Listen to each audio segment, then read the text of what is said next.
ملګرو دوه سیزونه په ویزې کې ډیر زیات اهمیت لري.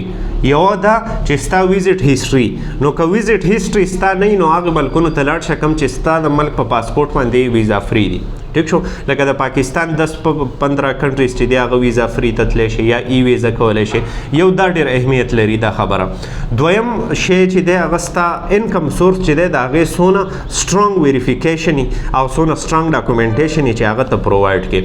نو ستا د بزنس په پاکستان کې د هغه د SECP سر رجسټري سیکیورټیز ایکسچینج اینډ کمیشن پاکستان د هغو نه تاسو یو ډاکومنټ اخیستی چې هغې ته CTC وایي، او په دغه سیم ډاکومنټ باندې بیا ستاسو بینک سټیټمنټ همي، ستاسو سره آډیټ ریکارډ همي، ستاسو سره د خپل کاروبار پکچرز ویډیوز دا همي، ستاسو کاروبار چې دی هغه په ګوګل باندې هم رجسټري چې ته په ګوګل باندې سرچ کوي ستا کاروبار شو کوي ګوګل بزنس رجسټري.